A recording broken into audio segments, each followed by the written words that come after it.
Minat pembeli yang turun hingga 50% membuat omset penjualan anjlok drastis sehingga pedagang telur di Pasar Martapura terancam gulung tikar.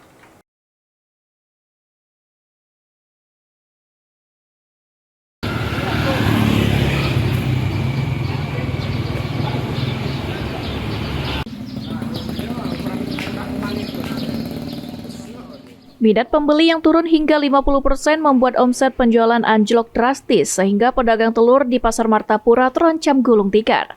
Salah satu pedagang telur di Pasar Martapura mengaku meski saat ini harga telur mengalami penurunan, namun minat pembeli malah semakin turun hingga mencapai 50%. Sepinya minat pembeli menimbulkan kekhawatiran sejumlah pedagang di mana jika kondisi tersebut terus berlanjut, para pedagang akan merugi dan terancam gulung tikar. Harga telur yang sedang 48, yang agak besar 50.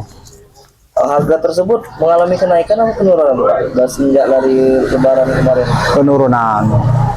Boleh tahu disebabkan oleh apa, Pak, penurunan harga telur, Pak?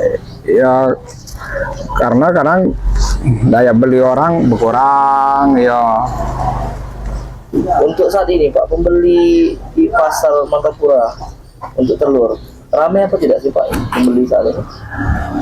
Kalau untuk Oku Timur pembeli telur penurunan lah, sepi ya, tidak kayak yang tahun-tahun kemarin.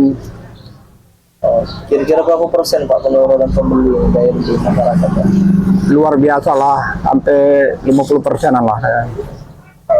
Untuk saat ini, Pak, apa yang ingin Bapak sampaikan kepada pemerintah daerah agar pasar tradisional masyarakatnya banyak yang beli ke sini, Pak?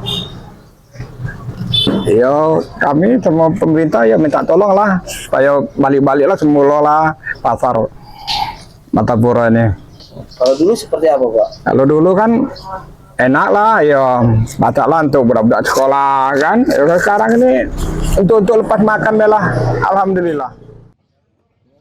Elvandri Jafriya di PAL TV.